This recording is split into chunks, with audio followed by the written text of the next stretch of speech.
So, und wie ihr seht, das ist hier wirklich schön elastisch. Das gibt auch gut nach. Hier mit dem langen Steg, wundert euch nicht, das zieht sich am Ende ganz gut zusammen.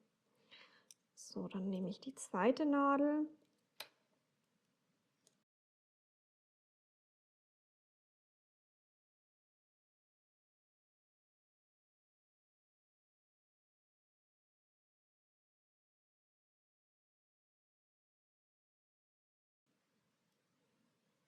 Und hier auch wieder 10 Maschen. Dann die dritte Nadel, achtet darauf, dass sich das hier nicht verdreht.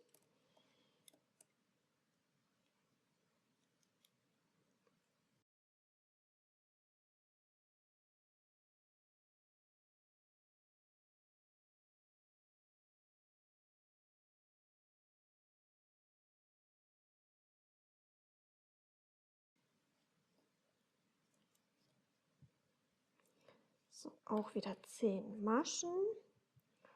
Und jetzt noch die letzte Nadel.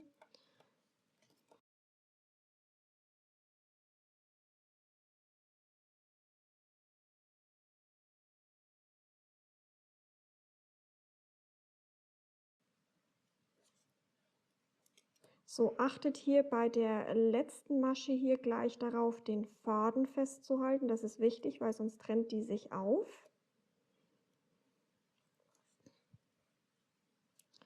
So, die stricke ich noch nicht, die letzte Masche. Die habe ich jetzt hier noch auf der Nadel. Die lasse ich auch erstmal auf der Nadel. Jetzt suche ich mir hier meinen Anfang. Und hebe diese eine Masche hier einmal rüber auf den Anfang. So, immer noch den Faden hier gut festhalten. Und jetzt stricke ich diese beiden Maschen zusammen ab.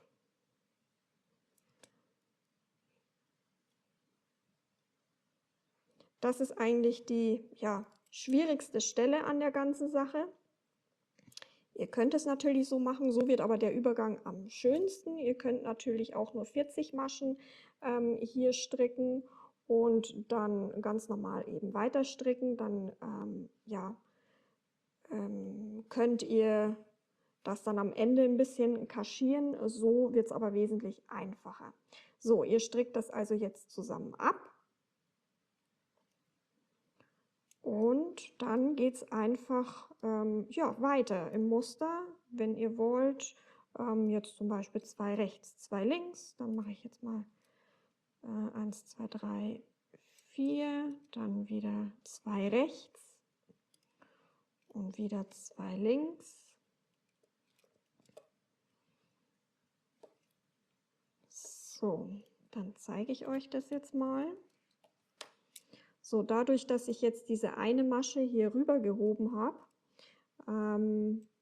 ist dieser Abstand hier am runden Übergang sehr, sehr gering. Der sieht man eigentlich gar nicht mehr, wenn man jetzt ein bisschen drüber strickt, geht der hier komplett unter eigentlich. Ihr müsst nur einmal mit dem Anfangsfaden immer ein bisschen aufpassen. Das kann sein, dass sich der ab und zu hier mal noch löst, aber spätestens, wenn ihr den Faden vernäht, ist die Sache damit eigentlich erledigt. Und ich hoffe, ich konnte euch mal wieder was Neues zeigen. Schreibt mir mal in die Kommentare, ob ihr das vielleicht schon kanntet. Ich würde mich sehr darüber freuen. Lasst gerne einen Daumen nach oben da, wenn euch das Video gefallen hat. Pfiat euch, bis zum nächsten Mal, eure Bianca.